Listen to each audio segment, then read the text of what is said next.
Իսկ ընդունելի կլինի իշխանության այնտեղի իշխող մեծամասնության համար, եթե ընդդիմադիր, օրինակ ակնկալում եք, որ հնարավոր է ընդդիմադիր ձայներ տրվեն ձեր թեկնածուին, եթե առաջադրեք, օրինակ մտածեք։ Այսինքն ընդդիմությունը քվեարկի։ Այսպիսի սցենար կամ քննարկումներ եղել։ Ես կարծում եմ, որ բոլոր ստանալ ընդդիմադիրների նման քննարկումներ չեն եղել, բայց ես կարծում եմ, որ տրամաբանական է, որ այն ուժը, որ ամենաշատ ձայներն է հավաքել, նաև քաղաքապետ ընտրի, իսկ այն մնացած տարբերակները ես չեմ կարծում, որ ժամանակի եւ իրականության մեջ աշխատող տարբերակներ են լինելու եւ դա կարծում եմ բացասական ազդեցություն կունենա Գյումրու հետ կապված բարեփոխումների, աշխատանքների, որովհետեւ այդ նմանատիպ չակերտավոր 1 ժամյա, 1 գիշերվա կոալիցիան չեմ կարծում, որ կկարողանա ապահովի բնականon գործունեությունը, դա իմ կարծիքն է։ Իսկ աշխատանքը կառավարության հետ, եթե այնտեղ Ես չգիտեմ, ես կառավարության հետ լավ եմ աշխատում, չգիտեմ։ Ես ասել Վարդան Ղուկասյանի մասին ես իմ կարծիքը ասել եմ, իմ կարծիքը չի փոխվել։ Պետք է բանտում լինել։ Ես իմ կարծիքը չեմ փոխում, ես կարծում եմ, որ իր տեղը ճիշտ տեղը բանտն էր։ Բոլորիս։ Նաև ես քաղաքական գործիչ եմ, ես որևիցե բան չեմ կարող անել։ Դե բոլորիս, որովհետև երևի ինչ-որ պահի, ինչ-որ տեղ ամեն ինչ չէ, որ ճիշտ են կարել, բայց նաև կան հարուցված գործեր եւ կարծում եմ ինչ-որ ժամանակի ընթացքում այդ գործերը իրենց հանգրվանին կհասնեն։ Այդ ոնց է ստացվում, որ մնացածի հետ կապված, չեմ կարծում, որ դրա մասին ես է որ պետք է հայտարարություններ անեմ։ Ես որ իմանա ում են կալանավորում, շատ մարդկանց հետ կապված հետևություններ կան նախապես։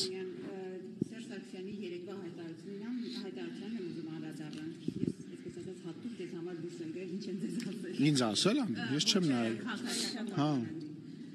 Դες ասում է Հայաստանի կառավարիչների կողմից անտերության են մատնված Արցախահայությունը։ Այս տխրահռչակ իրադարձություններից 7 տարի անց փողոցում ամեն երկրորդ անցորդը անիծում ու հայում է այս կապիտուլյան իշխանություններին։ Եվ պատկերավոր էլի հիշել է իր նախկին արտահայտությունը էշի հետ կապված, կներեք, իդե այսպես ասեմ։ Ես ձեզ չեմ ստիպել գնալ եւ նախնի միջից պատճել ամենաբարձր զվացող էշի ճակատը։ Դա կարծես թե որ խոսք դարձավ սրանց մասին։ Հիմա ուզում եմ վերջին զարգացումները հաշվի առնելով շարունակել ձեր համբուրած էշի մեր դռանը մի կապեք։ Եվ վերջինը 2018-ին իշխանազավթում է տեղի ունեցել, ըստ Սերժ Սարգսյանի։ Ես կարծում եմ տենց մտածելա, որ բավարար չի այդ բանավեճը իր եւ Ռոբերտ Քոչարյանի մեջ, թե ով է իշխանության բերել քաղաքացիական պայմանագիրը եւ միջի հիմա չի հասկացել, որ այսուհետ իշխանության բերում է Հայաստանի Հանրապետության ժողովուրդը կամ ինչ որ մեկը չէ, որ ինչ որ մեկը պետք է պատժի եւ դրանով իշխանության բերի եւ կարծում եմ, թե փորձում է այդ բանավեճի մեջ Ռոբերտ Քոչարյանի հետ, այսպես ասած, միավորներ հավաքել, դա իր Դե գիտեք ինչ, ինքը որ մեր մասին վատ բան ասում, մեր վարկանիշը բարձրանում է։ Ես նույնիսկ առաջարկում եմ պարոն Սարգսյանին հաջորդ ընտրություններին իր դեմքով արդեն հանդես գալ ընտրություններին, մասնակցել բանավեճի,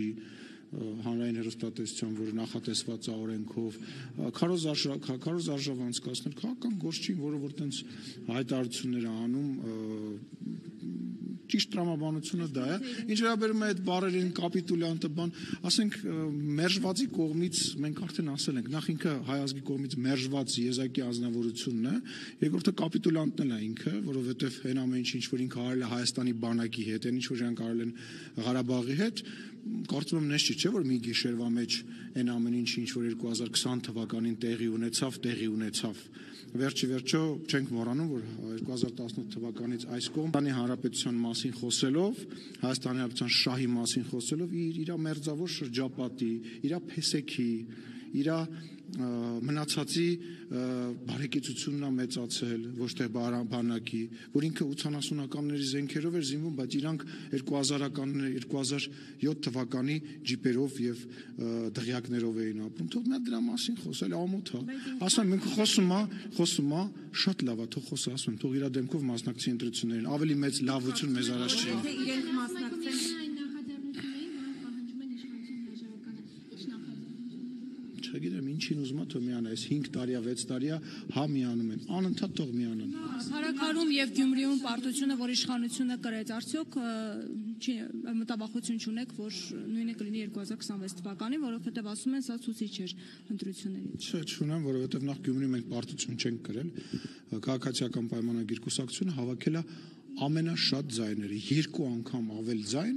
քան երկրորդ տեղի ներկայացուցիչը, եւ գիտեք ինչ ժողովրդավար երկրներում, ժողովրդավար համակարգերում, որտեղ որ ամեն ինչ կանոններով անում շատ հազվադեպ է լինում, որ 50% 50 եւ պլյուս 1% հավաքում են որևիցե կուսակցություն միշտ դա կոալիցիա կարող եք տեսնել Գերմանիայում, Անգլիայում եւ այլ վերջացնում։ Իհարկե ոչ չի կարող, որովհետեւ դուրս կգան Քարոզ Արշավի եւ Հայաստանի Հանրապետության քաղաքացիներ, ես ասել եմ Գյումրիում եմ ասում, կարամ վերջացնեմ խոսակցությունից։ Գյումրիում եմ ասում, մենք ավելի շատ ձայն ենք հավաքել, քան հավաքելու, քան 2021 թվականին։ Ես դրա մեջ համոզված եմ։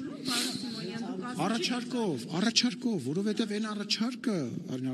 որը որ քաղաքացիական պայմանագիր կուսակցությունը անում է եւ կանի Հայաստանի Հանրապետության քաղաքացուն, այլ ընտրանք չունի։ Այն առաջարկ, տեսեք, այս ընտրություններն, ջան, դրա մասին բաները ընտրողները կորոշեն։ Հիմա քո անձնական պատկերացմամբ բաները գնահատականները դա քոնն է, իմը կարող այլ տարբերակ լինի, չէ, որի մասին ես ասում եմ։ Ես գիտես ինչ, դժվար է չէ ասել, որ հիմա մենք պատերազմի մեջ ենք։ Դժվար է չէ ասել, որ հիմա պատերազմի մեջ դե այդ ճանապարհ դրա մասին ալնելու հաջորդ ընտրությունները եւ մենք մեր խաղաղության օրակարգ առաջարկելու ենք մարդկանց եւ իրենք ընտրություն են կատարելու ինչ որ բաներ ասում Հարցնեմ, պարոն Սիմոնյան, դուք ասում եք հետո գիտես ինչ բանի Գյումրիի ընտրությունները կամ Փարաքյարի ընտրությունները դա քաղաքական ընտրությունների մասին չէր, այսինքն եթե մենք կարամ վերջացնենք, եթե մենք վերադառնանք այն Քարոզ Արշավին, որ տեղի է ունեցել Գյումրիում, թե ընդդիմադիր գործիչների կողմից, թե նաև մեր տեխնացուի կողմից, դրանք հիմնականում տեղային խնդիրների մասին խոսակցություններ, որը որ մեծ հաշվով տրամաբանական է։ Այո, կար քաղաքական կոմպոնենտ, հա, կային նախկինները, որոնք տարբեր մարդկանց դեմքով եկան եւ մասնակցեցին, ասենք Վարդանը ներկայացնում էր բանը, Ղուկասյանը ներկայացնում էր Ռոբերտ Քոչարյանին, այն մյուսը ներկայացնում էր Սերժ Սարգսյանին, եկան ոչ իրանց դեմքով մասնակցեցին, մի կտոր ձեն տարան, հիմա փորձում են միավոր, դա քո գնահատական, ես չեմ, դա քո գնահատական, կապրենք կտեսնենք, հաղթանակը այն է, երբ որ մարդիկ կունենան քաղաքապետ, երբ որ այդ քաղաքապետը արդեն Գյումրու համար կաշխատի եւ Գյումրու համար ռեալ բաներ կանի եւ չգիտեմ կարող է եւ ունենա, ես չեմ ասում չեն ունենան, բայց պետքա գործ անի, երբ որ այդ գործը տեղի կունենա եւ այդ մարդիկ կգնան միանձնյա ոչ թե 4 հոգանոց կոալիցիա, որի գոյությանը ես հետագա աշխատանքին ես չեմ հավատում, դուք մի քիչ ուշացաք։ Ես չեմ հավատում, որտեղ ես վստահ եմ նաեւ հայտարարությունից է Մարտուն Գրիգորյանի դա հնչում, որ հա լավ, օքեյ, ես բանը կապահովենք, բայց հետո ով ասեց, որ մենք իրար հետ աշխատել ենք։ Այդ դրա մասին է խոսքը եւ դա անվանել հաղթանակ, կներեք, օրինակ ես տենց հաղթանակ չեմ ունենալ։